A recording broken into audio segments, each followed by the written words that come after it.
ማችን መጥቷል። ጌታ ይመስገን። አገር ቤት ሄዶ ነበር። እንኳን በሰላም መጣ። አንድ እንትን እቀጥላለሁ። ግን ባለፈው አባላት ስብሰባ ላይ ስንነጋገር አሁንም ቅድም ጠቅሶት ነበረ 52% ነው 52% ሰው በገንዘቡ አያገለግልም እና ይሄ በጣም የሚያሳስብ ጉዳይ ነው። ማለት ሰው ስለማንሰጥ ሳይሆን የማይሰጥ ሰው በረከት ነው የሚቀርበት። ምክንያቱም የእግዚአብሔር ቃል የሚሰጥ እንደሚባረክ ነው የሚናገረው እና ይሄንን ደግሞ የእግዚአብሔር ቃል ራሱ ነው የሚናገረው። እንዳውም ፈትኑኝ ይላል እግዚአብሔር በዚህ እና ይሄ ሊያሳስበን ይገባል። ምክንያቱም እግዚአብሔር የሚለን አንደኛው በረከት የምናገኘው በዚህኛው አቅጣጫ ስንሰጥ ነው። የሚገርማቸው የፕሪንሲፕል ለማያምኑት እንኳን ይሰራል። ለምን? እግዚአብሔር እንደ ቃሉ ነው የሚሰራው እና ዝም ብሎ የሚሰጠው አሁን ደሃን የሚረዳ እግዚአብሔርን እንኳን ባያውቅ የሚገርመው ነገር ያ ሰው ይባረካል። እና እኛ ግን እግዚአብሔርን ስለምናውቅ በደስታ በእውቀት ብናደርገው እኛ ነን የምንባረከው እና እንደ እግዚአብሔር ልጆች እግዚአብሔር እንዲረዳን መጸለይ ያለብን። ለምን? እግዚአብሔር በመስጠት ነው የሚታወቀው። አሁን ስለ ባህሪ ነው አይደል እየተማርን ያለ። እንዳውም አንዱ ባህሪ መስጠት ነው። ይሄ በዚህ ላይ አልተዘጋጀውም፣ ግን መስጠት ነው። የእግዚአብሔር አንዱ ባህሪ መስጠት ነው። ኢየሱስን ሰጠን፣ መንፈስ ቅዱስ ሰጠን፣ የዘላለም ሕይወት ሰጠን፣ ወንድሞች እህቶች ሰጠን፣ የሚያገለግሉ ቅዱሳን መላእክት ሰጠን። ምን ማዕት መቁጠር ይቻላል። ይሄን ቀን ፈጥሮ ሰጠን። ምን በላው፣ ምን ጠጣው፣ ምን ለብሰው ሰጠን። የስራ እድል ከፈተልን፣ የትምህርት እድል ከፈተልን። ማዕት ነገር እግዚአብሔር ሰጥቶናል እና አንዱ ባህሪ የእግዚአብሔር ባህሪ ምንድን ነው? መስጠት ነው። ስለዚህ አንዱ ኢየሱስን የምንመስልበት በምንድን ነው? በመስጠት ነው። ባለፈው እንደተካፈለው እንዳውም የመጀመሪያው እኮ ስጦታ ምንድን ነው የሚለው? ራሳችሁን ሕያው ቅዱስ መስዋዕት አድርጋችሁ አቅርቡ ነው አይደል የሚለው? ስጡ። እንዳውም መጀመሪያ የምንሰጠው ራሳችንን ነው። ሌላው ነገር ከመምጣቱ በፊት ራሳችንን። ልክ ባዶ ራቁታችንን መተናል ራቁታችንን እንሄዳለን እንደሚል እግዚአብሔር ቃል መጀመሪያ የምንሰጠው ራስ። ለምን? ስንመጣ ራሱ ምንም ይዘን አልመጣንም። ወደ ዓለም ስንሄድም ምንም ይዘን አንሄድም። ስለዚህ እኛም በመስጠት ነው የምንጀምረው ራሳችን። ከዛ ደግሞ እግዚአብሔር የሰጠን ሁሉ እናደርጋለን፣ ለእግዚአብሔር ክብር እንሰጣለን። ለዛ እኛም እንባረካለን፣ ሌላውም ይባረካል። እና ይሄ በጣም የሚያሳስብ ጉዳይ ነው። ስለዚህ አንዱ ባህሪ የክርስቶስ ባህሪ መስጠት ነው። መስጠት ዝም ብሎ ስንት ሰው እኮ ሰጥቶት ግማሹ እንዳውም ክዶታል። የሚገርመው ነገር ግን ጌታ ነው፣ አምላክ ነው፣ ይከተሉኛል ብሎ አይደለም፣ ዝም ብሎ ነው የሚሰጠው እና ብዙዎችን ፈውሳል። ያመሰገነው ራሱ ጥቂት ሰው ነው ከተፈወሰው ራሱ እና ሰጪ ነው። ስለዚህ ክርስቶስን የምንመስልበት አንዱ ባህሪ ምንድን ነው? መስጠት ነው። መስጠት ነው። ስለዚህ እግዚአብሔር ይርዳን። በዚህ ደግሞ እግዚአብሔርን ነው ሰውን ሳይሆን ከእግዚአብሔር ጋር ነው። ለእግዚአብሔር ሰጥታችሁ እግዚአብሔርን መጠየቅ ነው። እንዳውም የእኛ ሕዝብ ድህነት አንዱ የሚመስለኝ እኔ ከዛ ጋር የተያያዘ ነው የሚመስለኝ እና መዝሙር ራሱ ብዙ የለም በአማርኛ የሚገርማችሁ፣ በእንግሊዝኛ ግን አለ። ምን የሚል? ስጡ የሚል መዝሙር። ስትሰጥ ደግሞ በደንብ አስበህ ለጌታ ስጥ የሚል አትረፍርፈህ ስጥ። ከዛ ራሱ ቃሉ ነው የሚለው የተትረፈረፈ ደግሞ ይሰፈርላል የሚል ዝማሬ አለ በእንግሊዝኛ። እና በእርግጥ ሰው እግዚአብሔርን አምኖ በጥበብ እንደ እግዚአብሔር ቃል ሲሰጥ ራሱ ይባረካል። ስለዚህ አንዱ በዚህ አቅጣጫ እግዚአብሔር እንዲባርከን መጸለይ አለብን። እንዳውም እኛ ለእግዚአብሔር ቤት አይደለም ከዛ አልፈን ሌላውን መርዳት አለብን። እንዳውም የመጣንበት እኮ የጀርመን ሀገር የሚታወቀው በመርዳት ነው። ብዙ ሰው እግዚአብሔርን አያውቅም። የሚገርማችሁ በመርዳት እኔ እንደ ጀርመን ያለ አይመስልም። ምክንያቱም የሆነ ጎርፍ ደረሰ ህንድ ሀገር ሲባል በቴሌቪዥን ይነገራል። በዚህ ላኩ ሰዎች ዝም ብለው ነው እንትን የሚጽፉት። እኔ አንድ ጀርመን አጋጥሞኛል። ዝም ብሎ አውጥቶ የት እንኳን ይሂድ አይል እንኳን አያውቅም። እና ይሄ እኮ የሚገርም እንትን ነው። ይሄ ሀገር ቢባረክ እና አይገርመኝም። ለምን ሰዎቹ ምን ያደርጋሉ? አብዛኛው ሰው ይሰጣል። ለማያውቀው ህዝብ ራሱ ስጥ ሲባል መንግስት አዞት ራሱ ይሰጣል። መንግስትም ራሱ ሊወስደው ይችላል ገንዘቡን። እና እኛ ግን እግዚአብሔር ነው። ለእግዚአብሔር ቤት ስንሰጥ የእግዚአብሔር ስራ ነው የሚሰራው። ለሰዎች መዳን ነው፣ በተዘዋዋሪ ለእኛው ጥቅም ነው። እና ግን አስበን ስናደርግ እግዚአብሔር ምን ያደርገናል? ይባርከናል። ጌታ ይመስገን። ዛሬ ደብተር ይዞ የመጣ ስንት ሰው ነው? ለዚህ ነው ዛሬ ብዙ አንማርሽ ጎበዝ። አንዳንድ ሰው ቀድሟል። አሁን በአዲስ ዓመት አዳዲስ ነገር እግዚአብሔር እያደረገ ነው፣ እኛም እንከተላለን። ስለዚህ ከሚቀጥለው ሳምንት ጀምሮ ማንበብና መጻፍ የሚችል ሰው በሙሉ ደብተርና እስክሪፕቶ ይዞ ይመጣል። ለምን ብትሉ አሁን እንዳውም አዲስ ጥናት ተገኝቷል። መጽሐፍ የሚያነብ ሰው የሚጽፍ ሰው አይምሮ ራሱ ብሩህ ይሆናል። አንድ መጽሐፍ ሳነብ ነው እንግዲህ ያገኘሁት። ምን ያህል እውነት ግን መጽሐፍ ሳነብ ነው ያገኘሁት። እና ምን ይላል? መጽሐፍ ራሱ ማንበብና መጽሐፍ ራሱ በራሱ ጥቅም አለው። ይሄ የሚገርም ነገር ነው። ራሱ አዲስ ነው ያነበብኩት። መጽሐፉ ከተጻፈ እንግዲህ ምን ያህል እንደሆነ በእርግጥ አዲስ መጽሐፍ ነው፣ ግን የሚገርም እንትን ነው ማለት እና የእግዚአብሔር ቃልማ ማንበብ ምን ያህል ተውት። አሁን ይሄን የጻፈው ሰው እግዚአብሔርን የማያውቅ ሰው የጻፈ ሰው ነው። እሱ በማያምኑት መካከል ነው የሚለው። ግን የእግዚአብሔርን ቃል ደግሞ ማንበብ ምን ያህል ይጠቅማል? የእግዚአብሔር ቃል ራሱ ይነግረናል አይደል? አሰላስሉ ጻፈው እኮ ይላል። በቤት ላይ በግንባር ምናምን አድርገው እኮ የሚለው እሱ ነው፣ የእግዚአብሔር ቃል ነው። ስለዚህ ከሚቀጥለው ሳምንት ጀምሮ ምን ይዘን እንመጣለን? ለምን አንድ ቃል አይሆንም? አንድ ቃል እንጽፍበታለን። አንድ ቃል ቢሆን የምንጽፈው ያንን ቃል ሄደን ምን ልናደርገው ምንድን ነው የሚለው የተማርኩት ልክ ነው ወይ ልንጠይቅ ነው ራሳችንን እና ምንድን ነው ከዛ መወያየት እንወያይበታለን። ምን ለማለት ፈልጎ ነው ቃሉ እንደዚህ ነው ወይ የሚለው ብለን ቤታችንም ሄደን መረምረዋለን። እዚህም እንወያይበታለን። ለምን በዛ ቃል ነው ምን የምናደርገው ፍሬ የምናፈራው እንጂ አሁን ዝም ብለን ስላልን ብቻ እናፈራለን። የሚያሳድግ እግዚአብሔር ነው፣ ልክ ነው። የሚዘራው እግዚአብሔር ነው፣ ልክ ነው። ቃሉ የእግዚአብሔር ነው፣ ልክ ነው። ግን እኛ ደግሞ ራሳችን የምናደርገው ነገር አለ። እግዚአብሔር ሲፈጥረን በመልክና በአምሳሉ ስለፈጠረን አእምሮ ሰጥቶናል። እንድናስብ፣ እንድንጽፍ፣ እንድናነብ ረድቶናል።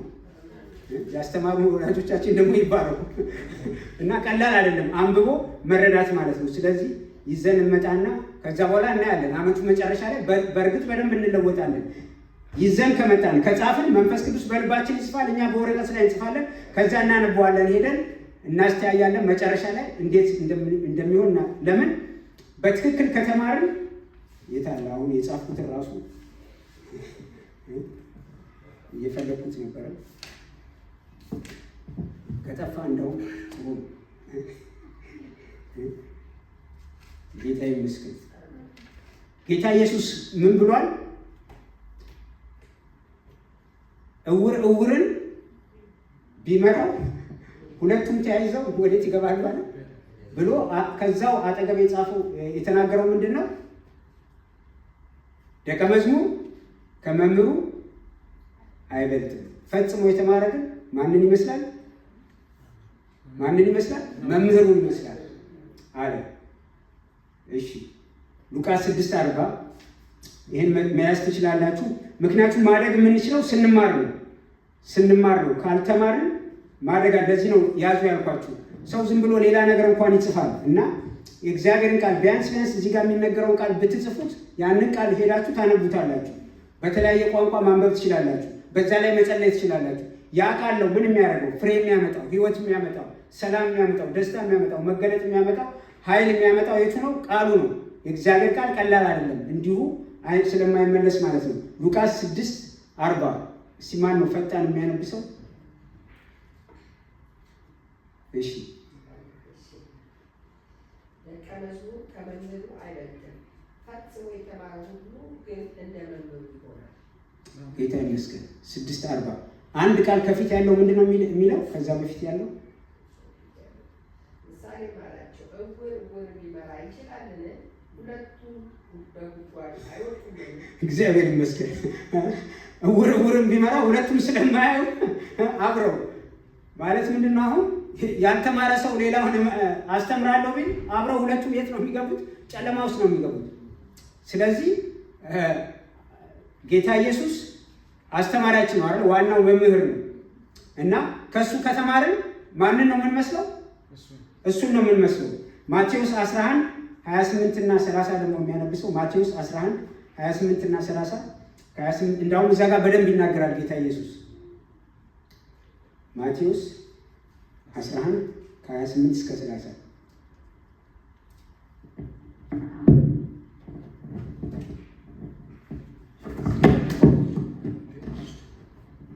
አይዟችሁ። እሺ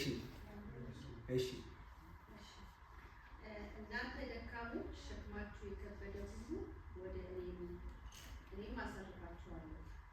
ቀንበሬን በላያችሁ ተሸከሙ፣ ከእኔም ተማሩ፣ እኔ የዋህ በልቤም ትሑት ነኝና ለነፍሳችሁም ዕረፍት ታገኛላችሁ። ቀንበሬ ልዝብ፣ ሸክሜም ቀሊል ነው። አሜን።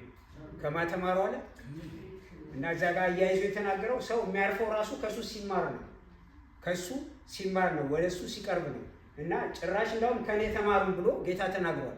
እንግዲህ ይታያችሁ ከሰዎች እንኳን የተማረ እንትን ይነግረናል። እንደውም ወንድማችን አስተማሪ ስለነበረ እኔ አሁን ሃይ ስኩል እያለሁ የማልረሳው አስተማሪ ነው እና ለምን ነው የማልረሳው? የሚናገረው የጂኦግራፊ አስተማሪ ነው። እንግሊዘኛው ነው ደስ የሚል። የእንግሊዘኛ አስተማሪያችን እንኳን እንደሱ አትናገርም እና በቃ ያሉትን እንትኖች በሙሉ የሚጠቀምባቸው እሱ ነው። ይሄ አያያዝ ቃላችሁ ግራመር ትላላችሁ ማለት።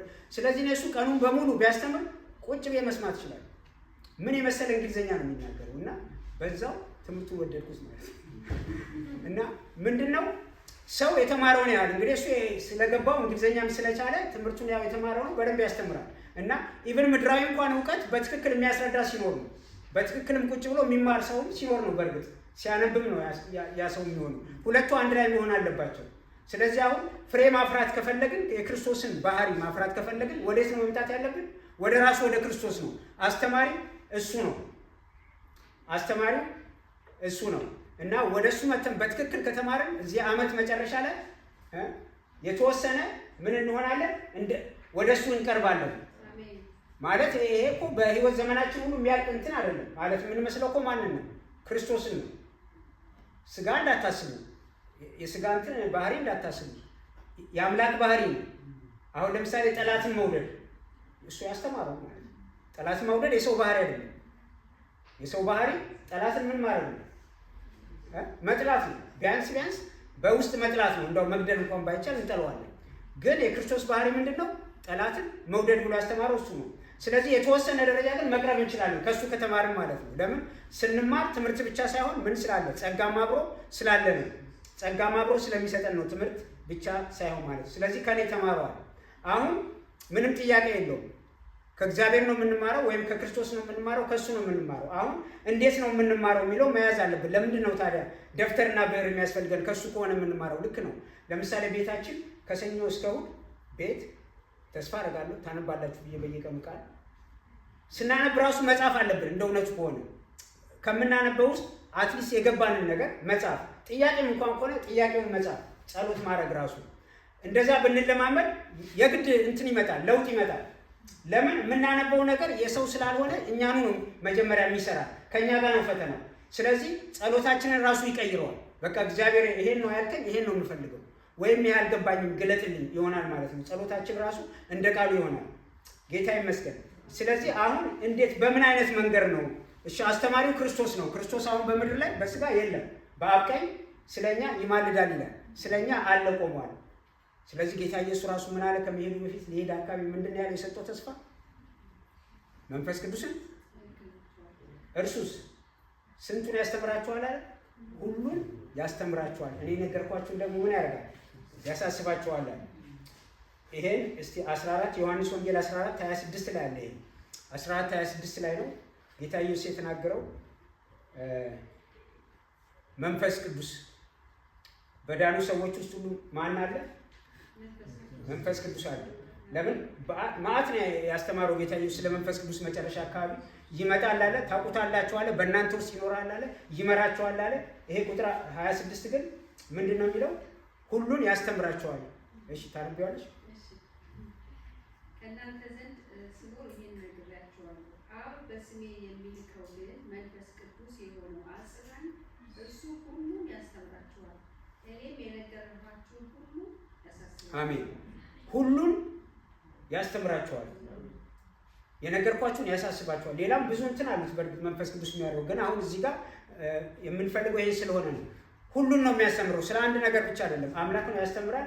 በማን ውስጥ ሆኖ? በዳን ነው ሰው ውስጥ ሆኖ ማለት ነው። ለመዳን ራሱ መንፈስ ቅዱስ ያስፈልጋል። እሱ ነው ስለ ኃጢአት የሚወቅሰን ክርስቶስን የሚገልጥልን። ስለዚህ በየቀኑ መማር እንችላለን ማለት ነው። ስለዚህ የመጀመሪያው መንፈስ ቅዱስ ነው አስተማሪያችን። ሁልጊዜ ከኛ ጋር ያለው ማለት ነው መንፈስ ቅዱስ ነው በውስጣችን። ስለዚህ ምን ጊዜ መማር እንችላለን ማለት ነው። ጊዜ ብንሰጥ፣ ራሳችንን ብንሰጥ መንፈስ ቅዱስ አንዱ ስራው ምንድነው? ማስተማር ነው። ስለዚህ መማር እንችላለን ማለት ነው። ጌታ ይመስገን። ግን በመንፈስ ቅዱስ ብቻ አይደለም። አሁን እንደዚህ ስንሰበሰብ ደግሞ በሰዎች ያስተምራል፣ በሰዎችም ያስተምራል። አስተማሪዎችም የሚሰጥ ለዚህ ነው። አሁን ዋና ዋናዎቹን እንናገራለን እንጂ መንፈስ ቅዱስ እና እግዚአብሔር የሚሰጣቸው ሰዎች በሰዎች ግን በብዙ መንገድ እግዚአብሔር ያስተምራል። ልባችንን ሲከፍት፣ አእምሯችን ሲከፈት እግዚአብሔር በተለያየ መንገድ ቅድም እህታችን ስትናገር ነበረ። ወፍ ለምሳሌ ጎጆ እንድትሰራ ማን አስተማራት? ጎጆ ሰርታ እንደገና ደግሞ እዛ መውለድ ማን አስተማራት? እንቁላል መጣል ማን አስተማራት? እና ትክክል ነው። የአንዳንድ አራዊቶችን እንኳን ስናይ ወይም መጽሐፍ እንደሚለው ግብረ ጉንዳን ነው ተመልከት ይላል። ከዛ ተማር ይላል። ግብረ ጉንዳን እኮ የሚገርም እኮ በጣም እኮ ትንሹ ፍጥረት ነው። ግን ከእሱ እንኳን ሰው ሊማር ይችላል ማለት ነው። ምን ከሆነ አይምሮ ከተከፈተ እግዚአብሔር በብዙ ጎዳና ሰውን ሊያስተምረው ይችላል። ግን በዋናነት መንፈስ ቅዱስ ነው ከኛ ውስጥ ያለው አምላክ ነው። ሁሉን ያውቃል። በሁሉም ነገር እውቀት ሊሰጠን ይችላል። አንድ ብቻ አይደለም። ዋናው ክርስቶስን የሚገልጠው እሱ ነው። ቃሉን የሚገልጠው እሱ ነው። ብዙ ሌሎች የማናውቃቸውን ነገር ስለ እግዚአብሔር መንግስት የሚገልጥልን እሱ ነው። ገና ሊመጣ ያለውን ነገር ሁሉ ያሳያቸዋል፣ ይነግራቸዋል። ገና ያልተገለጠልን ጌታ ኢየሱስ ያልተናገረው ብዙ ነገር አለ። ብዙ ነገር ልትሸከሙት አትችሉም አላቸው ደቀ መዛሙርት። ብዙ አለ፣ ግን የእውነት መንፈስ ሲመጣ እሱ ወደ እውነት ሁሉ ይመራቸዋል አለ እና ለመንፈስ ቅዱስ የተወው ብዙ ነገር ነው ያለው ራሱ ጌታ ኢየሱስ። ስለዚህ የማናውቀውን ብዙ ነገር ራሱ የሚያሳየን ማን ነው? መንፈስ ቅዱስ ነው። ሊመጣ ያለውን በየግል ህይወታችን፣ በቤተ ክርስቲያን፣ በአገር ደረጃ የሚያሳየን ማን ነው? መንፈስ ቅዱስ ነው። ቀጥሎ ግን አስተማሪዎች ናቸው። አስተማሪዎች ሰዎች ስለሆኑ ምናልባት እንትን ልናደርጋቸው እንችላለን። ግን አንዱም የምንማረው ከአስተማሪዎች ነው። እግዚአብሔር ከሰጠን አስተማሪዎች። ይሄን ከፈለጋችሁ ገላትያ 6:6 አለ። ኤፌሶን 4:11 የታወቀ ነው። ወደ ሰማይ ወጣ ብሎ ጌታ ኢየሱስ ሰጠ የሚለው ለቤተ ክርስቲያናቶች ሐዋርያትን፣ እረኞችን፣ አስተማሪዎችን የሚለው ነው። ኤፌሶን 4:11 ማቴዎስ 28:20 ደግሞ ምንድነው የሚለው?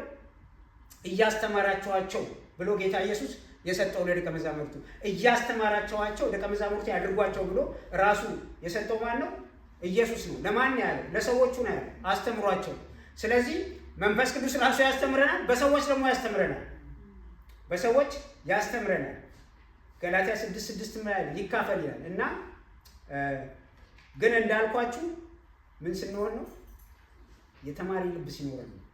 አንዱ እንዳው መጸለይ ያለብን እሱ እግዚአብሔር የተማሪ ልብ ይስጠን። እኛ ምድራዊ ትምህርት እኮ እንዴት አድርገን እኮ ተምረናል። አይገርማችሁም?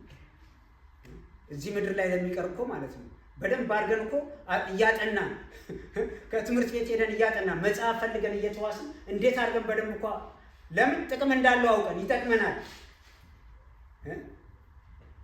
ደግሞም ይጠቅማል፣ ለምድር ይጠቅማል። ምን ጥያቄ እኮ የለው ምድራዊ እውቀት እና ሰው ከገባው እንኳን ምድራዊ እውቀትን ፈልጎ መጽሐፍ ገዝቶ ገንዘብ አውጥተን እኮ መጽሐፍ ገዝተን እኮ ምን ብለን ተጠቅመናል፣ ያውም ለምድራዊ ማለት ነው።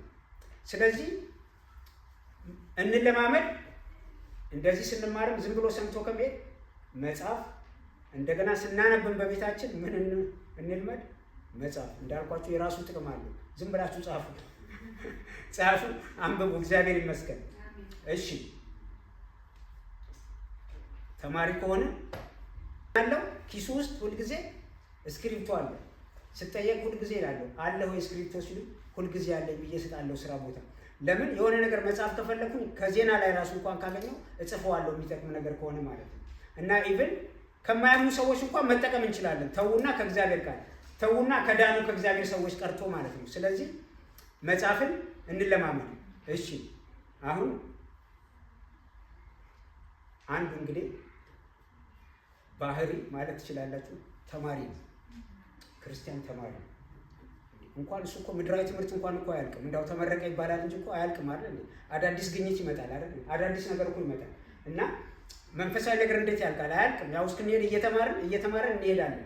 እየተማርን ነው የምንሄደው። ስለዚህ ክርስቲያን ተማሪ ነው። ሁሌ ይማራል። ሁሌ ከአምላክ ሁሌ የሚማረው ነው። ከሰው እንኳን የምንማረው አለ እንኳን ከአምላክ ጌታ ይመስገን። እሺ አንዱ የእግዚአብሔር ሰው ወይም የክርስቲያን ባህሪ የእርቅ ሰው ነው። ክርስቲያን የምን ሰው ነው? የእርቅ ሰው ነው። ወይም የምን ሰው ነው? የሰላም ሰው ነው። አንዱ የክርስቶስ ባህሪ ምንድን ነው? የሰላም ራሱ ሰላም ነው። ሰላማችን ይሁን። ኢየሱስ ራሱ ሰላም ነው በራሱ። ግን አንዱ ትምህርቱ ምንድን ነው? ሰላም ነው፣ ማስታረቅ ነው። የእርቅ ወይም የሰላም ነው። ክርስቲያን የምን ሰው ነው? የእርቅ ችግር ፈጣሪ አይደለም። ክርስቲያን ምን ፈጣሪ ነው? ሰላምን ፈጣሪ። ይሄ ጥል የሚፈጥር ክርስቲያን እሱ መዳኑንም ተጠራጠሩ። ጥልን የሚፈጥር ሰው እሱን ተሙት፣ ባትሰሙት ይሻላል። ክርስቲያን ግን እውነተኛ ክርስቲያን ከሆነ ምንድነው? ቢያንስ ፍላጎቱ ምኞቱ ምንድነው? ሰላም ነው። ከሰው ጋር በሰላም ለመኖር ነው። እሺ ማቴዎስ 5:9 አሁን ቶሎ የሚያነብ ሰው እፈልጋለሁ። በዚህ ዙሪያ ብዙ የምናነበው ስላለ የሚጽፍ ሰው ጥሩ ነው፣ በኋላ ስለሚያነበው። ማቴዎስ 5:9 እስቲ በቃሉ የሚያውቀው ሰው አለ? ማቴዎስ 5:9 የተራራው ስብከት ላይ ያለ። አዎ ጌታ ይባርክ። የሚያስተራርቁ እሺ፣ ለምን ምንድን ነው የሚለው? ብፁዓን ናቸው ካለ በኋላ የእግዚአብሔር ልጆች ይባላሉና ነው። የእግዚአብሔር ልጆች እነማን ናቸው ስንገለብጠው? የሚያስተራርቁ ናቸው። አዲሱና መደበኛው ትርጉም ሰላምን የሚያወርዱ ይላል። ሰላምን የሚያወርዱ ብፁዓን ናቸው። ለምን? ማን ይባላሉ? የእግዚአብሔር ልጆች ይባላሉና። ስለዚህ የእግዚአብሔር ልጅ ባህሪው አንዱ የተቀደሰ ሰው ምንድነው? ሰላምን የሚያወርድ ነው፣ ወይም ደግሞ እርቅን የሚፈጥር ነው። ጌታ ይመስገን። ኢቨን በደንብ ሲናገር ጌታችን የእግዚአብሔር ቃል እሱ እግዚአብሔር ራሱ በክርስቶስ ዓለምን ከራሱ ጋር ምን ያደርግ ነበር? ያስታርቅ ነበር በደላቸውን። ስለዚህ አይቆጥርባቸውም እኛን ሲያስታርቀን በደላችን። ስለዚህ እንደዛ ነው አይደል? ይቅር እያለ ነው ምን ያደርጋል? ያስታርቀን እንጂ አስታራቂ ባይሆን ሰላም አምጪ ባይሆን ማንም ሰው አይድንም ነበር። እሱ ብቻ አይደለም፣ ካዳነንም በኋላ የሰጠን መልእክት ምንድን ነው? የማስታረቅ አገልግሎት ነው። አይገርማችሁ? እንኳን እኮ ልንጣላ ቢገባን እኮ የሰጠን አገልግሎት ራሱ ምንድን ነው? ሰማይና ምድር ማስታረቅ፣ የጠፋን ሰው ከእግዚአብሔር ጋር ማስታረቅ ነው እኮ የተሰጠን። ተውት ሌላው። ለቆሮንቶስ እኮ ቤተክርስቲያን የተጻፈው እኮ ይሄ ሙግት ነበር በመካከላቸው። ስለዚህ ያሳስባቸዋል። እናንተ እኮ ተቀድሳቸዋል፣ እናንተ እኮ ጸድቃቸዋል። በእናንተ መካከል አስተዋይ ሰው ጠፍቶ ነው? የሚያስታርቅ ሰው ጠፍቶ ነው? ወንድም ወንድሙን ያውን በማያምን ፊት ይላል። የሚገርም እንትን እና እሱን አንብቡት ራሳችሁ። የሚገርም ካለው እንኳን በሰው ላይ ይቅርና በመላእክት ላይ እንደምንፈርድ አታውቁም? ምን ይላል እንዴ? እናንተ እኮ ይሄን ቁጭ ብላችሁ እኮ ማሰብ እኮ አለባችሁ። እኛ እኮ ገና በመላእክት ላይ እኮ ልንፈርድ። መላእክት እኮ ከኛ እኮ ይለያሉ። ስጋ የለበሱ እኮ አይደለም፣ የሚበሩ ናቸው። ግን በእነሱ ላይ እንኳን ገና እንድንፈርድ ተጠርተናል። ክርስቲያን የምን ሰው ነው? የእርቅ ሰው፣ የሰላም ሰው። ሰውን ከማጋ ከእግዚአብሔር ጋር የሚያስታርቅ፣ ሰውንም ከሰው ጋር የሚያስታርቅ። ሁለተኛ ቆሮንቶስ 5:18 እስከ 20 ሁለተኛ ቆሮንቶስ 5:18 እስከ 20 ማን ነው የሚያነብ? ቶሎ ቶሎ እንዲሄድላችሁ ከፈለጋችሁ እንዲያልቅ። እሺ እሺ። ሁሉ ከእግዚአብሔር ነው፣ እርሱ በክርስቶስ አማካኝነት ከራሱ ጋር አስታረቀን፣ የማስታረቅንም አገልግሎት ሰጠ። አሜን። ቀጥል። እግዚአብሔር በክርስቶስ ዓለምን ከራሱ ጋር ሲያስታርቅ የሰዎችን በደል አይቆጥርባቸውም ነበር፣ ለእኛም ደግሞ የማስታረቅ ቃል ሰጠን። ስለዚህ እኛ የክርስቶስ እንደራሴዎች ነን። አሜን። እንደራሴዎች ምን ይላል? እንደው እንደራሴ ምን ማለት ነው? እንደራሴ አምባሳደር ይለዋል ይላል። በቃ ልክ የእሱ እንትን አስታራቂ ነን እና እንለምናለን ይላል ሐዋርያው ጳውሎስ። ልመና ነው። ለምን? ክርስቶስ ነው የሰራው ስራውን፣ የማስታረቁን ስራ የሰራው እሱ ነው። ስለዚህ እባካችሁ ታረቁ ከእግዚአብሔር ጋር፣ ከሰውና ከሰውም ጋር እንደዛ ነው። ስለዚህ አስታረቀን፣ እንደገና የማስታረቅ አገልግሎት ሰጠን። እሺ ሮሜ 14:19 ሮሜ 14:19 ማነው? ሮሜ ማነው የሚያነበው? እሺ እንግዲያስ ሰላም የሚቆምበትን እርስ በርሳችንም የምንታነጽበትን እንቀበል። አሜን። ሰላም የሚቆምበት ለቅዱሳን ነው የጻፈው። ለምን? የተሰጠን ለእኛ ነው። ጸጋው እኛ ጋር ነው ያለው፣ መንፈስ ቅዱስ እኛ ጋር ነው ያለው። ስለዚህ እርስ በርስም ምን የሚሆነው ሰላም የሚመጣበትን ሰላም የሚቆምበትን ነገር መፈለግ አለብን። ክርስቲያን የሰላም ሰው ነው እንዳልኳችሁ። ሮሜ 12:18 ደግሞ ምን ይላል? ሮሜ 12:18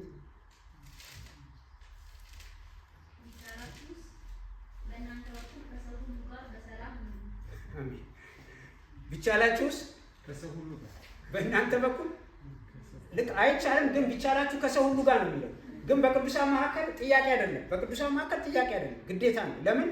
ድነናል፣ እርቅን ተቀብለናል። ስለዚህ እርስ በርሳችሁ አብዛኛው እርስ በርሳችሁ ነው።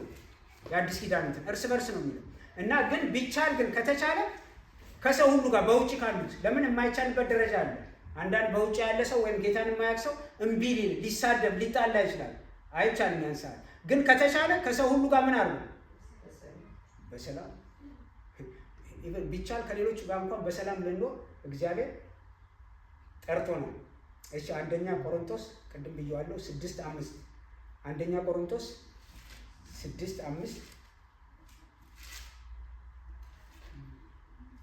ይህንንም የምለው ላሳፍራችሁ ብዬ ነው። ላሳፍራችሁ ብዬ ነው። ደግሞም ከመካከላችሁ ወንድሞችን ለማስታረቅ የሚበቃ አስተዋይ ሰው የለምን?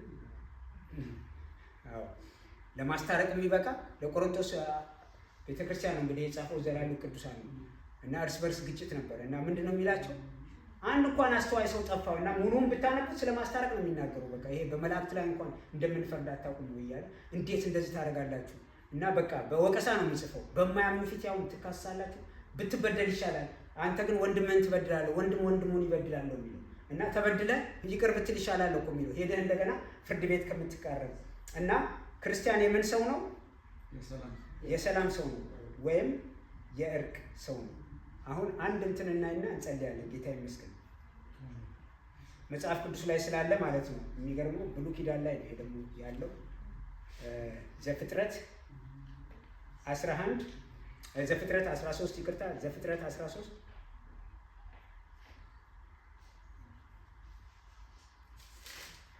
ብዙዎቻችሁ የምታውቁት ይመስለኛል። የሚገርም እንትን ነው። ዘፍጥረት 13 ከ1 እስከ 11 ዘፍጥረት 13 ከ1 እስከ 11 እሺ። አብርሃም ሚስቱና ንብረቱን ሁሉ ይዞ ከግብፅ ወደ ኔጌብ ሄደ። ሎጥም አብሮት ነበረ። አብርሃም በከብት በብርና በወርቅ እጅግ በልጽጎ ነበር። አብርሃም ከነጌብ ተነስቶ እስከ ቤቴል ተጓዘ። ቀድሞ በቤቴልና በጋይ መካከል ድንኳኑን ከተከለበት በመጀመሪያ ጊዜ መሠዊያ ካቆመበት ስፍራ ደረሰ። በዚያም የእግዚአብሔርን ስም ጠራ። ከአብርሃም ጋር አብሮት ይጓዝ የነበረው ሎጥ በጎች፣ ከብቶችና ድንኳኖች ነበሩት። ሆኖም ሁለቱ አንድ ላይ ሲኖሩ ስፍራው አልበቃቸውም። ንብረታቸው እጅግ ብዙ ስለነበር አብሮ መኖር አልቻለም። ይህም በመሆኑ በአብርሃምና በሎጥ እረኞች መካከል ጸብ ተፈጠረ። በዚያ ዘመን ከነዓናውያን፣ ፌርዛውያን በዚያው አገር ይኖሩ ነበር። አብርሃምም ሎጥን እንዲህ አለ፣ እኛ ወንድማማቾች ነንና በአንተና በእኔ ወይም በእረኞቻችን መካከል ጠብ ሊኖር አይገባም። ይህም እንደምታየው አገሩ ሰፊ ነው። ይኸው እንደምታየው አገሩ ሰፊ ነው። ብንለያይ ይሻላል። አንተ ግራውን ብትመርጥ እኔ ወደ ቀኝ እሄዳለሁ፣ አንተ ቀኝ ብትመርጥ እኔ ወደ ግራ አመራለሁ።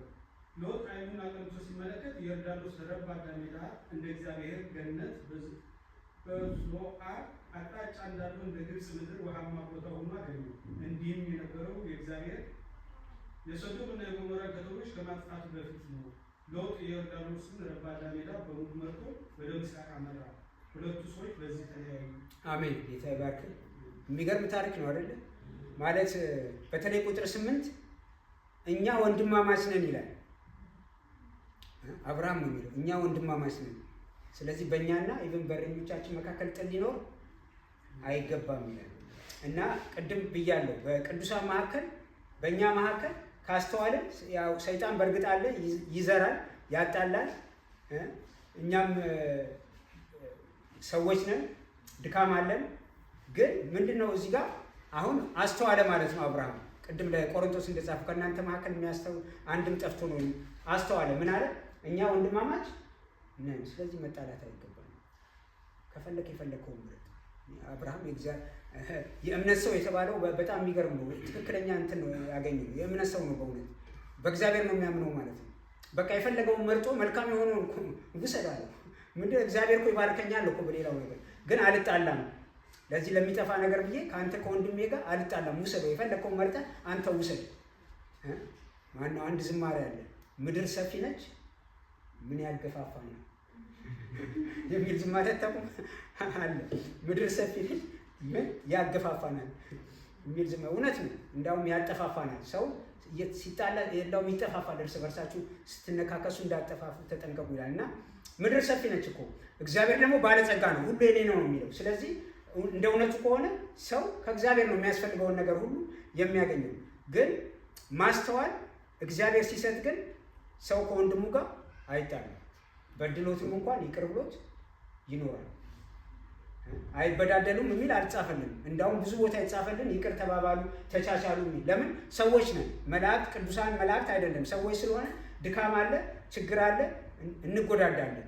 ግን ምንድን ነው የሚለው? ይቅር ተባባሉ፣ አንዱ ሌላውን ድካም ይሸከም፣ አንዱ ሌላውን ይታገስ፣ እርስ በርሳችሁ እንግድነት ተቀባበሉ፣ እርስ በርሳችሁ ተዋደዱ።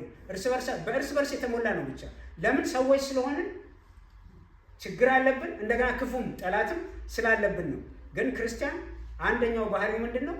የሰላም ወይም የእርቅ ሰው። ከቻለ ከሰው ሁሉ ጋር፣ ካልቻለ ግን ከቅዱሳን ጋር በሰላም መኖር ጥሪውም ነው። ይሄን በደንብ ጽፈን መያዝ አለብን። እኛ ጭራሽ ሰውን ከእግዚአብሔር ጋር ለማስታረቅ የተመረጥንን ተውና እንኳን ከሰው ጋር ልንጣላ። ስለዚህ የሚጣላ ከሆነ ትቼው ሄዳለሁ እንጂ ከእሱ ጋር ስጣላ ጊዜንም አላጠፋም። ለመጣላት አልተፈጠርንም። እንደራሴዎች አለን አይደል? እንደራሴዎች ወይም አምባሳደሮች። ለምን? ኢየሱስ የእርቅ መልእክተኛ ነው። ሰውን ከእግዚአብሔር ጋር በራሱ ሞት ነው ያስታረቀው። ስለዚህ እኛ በትንንሽ ነገር በሚጠፋ ነገር ስንጣላ ማየት ክርስቶስን በጣም ያሳዝነዋል። ስለዚህ ክርስቲያን የሰላም ወይም የእርቅ ሰው ነው። ክርስቲያኖች ባሉበት ቦታ ኖርማል መሆን ያለበት ምንድን ነው? ሰላም። ለምን? የሰላም አለቃ ከእኛ ጋር ስለሆነ፣ እስከ ዓለም ፍጻሜ ከእናንተ ጋር ነኝ ያለው ከእኛ ጋር ስለሆነ። ስለዚህ አሁን እንጸልያለን። ሃሌሉያ። በእውነት እግዚአብሔር ቅድም እንደዘመርን ብዙ ነገር አድርጎልናል፣ አድኖናል። ግን አንዱ የሚገርመው ነገር ካዳነን በኋላ እንደራሴዎች አድርጎ ሾመን፣ ወይም ደግሞ የሰላም ሰዎች። አሁን ይሄ የሚታወቅ ነገር ነው። በዓለም ደረጃ፣ በዩናይትድ ኔሽን ደረጃ፣ በሰው ደረጃ፣ በመንግስታት ደረጃ ስንት ሰዎች እንኳን ይሄ እርቅና ምናምን ኮንፍሊክት የማስታረቅ ማዕት እየተማሩ እንኳን ከባድ ነው ሰውን ለማስታረቅ እንኳን ተዉና አንድን ሀገርና ሀገር፣ አንድን ብሔርና ብሔር ተዉትና አንድ ባልና ሚስት ማስታረቅ ራሱ ስንት ልጆች ወልደው አብረው ከባድ ነው። ተዉትና ሌላው አብረው የሚኖረውን የተዋደደውን ሰው እንኳን ትንሽ ሲጣላ ማስታረቅ በጣም ከባድ ነገር ነው እና ቀላል ነገር አይደለም። ይህንን አገልግሎት ደግሞ ጌታ የሰጠው ለማን ነው? ለልጆቹ ነው። ለምን? መንፈስ ቅዱስ ስለተሰጠን፣ የእግዚአብሔር ቃል ስለተሰጠን፣ ጸጋ ስላለን፣ ብንለምን ስለሚሰጠን ማለት ነው። ስለዚህ ሲንጸልይ ይሄ ዓለማችን የተሞላች ነች። ስራ ቦታ ከራሱ ጋር ያልታረቀ ራሱን ሊገድል የሚፈልግ ስንት ሰው ታገኛላችሁ? ዓለማችን እንደሆን በጭንቀት የተሞላች ነች። ሰይጣን በሚሰራበት ዓለም ውስጥ ነው ያለነው። የወደቁ ሰዎች፣ ምንም እግዚአብሔርን የማያውቁ ሰዎች ዝም ብለው በሰይጣን የሚመሩበት ዓለም ውስጥ ነው ያለነው። ቤተ ክርስቲያን ራሱ ስንት ቦታ ተከፋፍላለች። ስለዚህ እኛ ግን እንጸልያለን። ሃሌሉያ። አንዱ ባህሪ የክርስቲያን ወይም ጌታን የሚከተል ወይም የጌታ ደቀ መዝሙር የምን ሰው ነው? የሰላም ሰው ነው፣ ወይም የእርቅ ሰው ነው።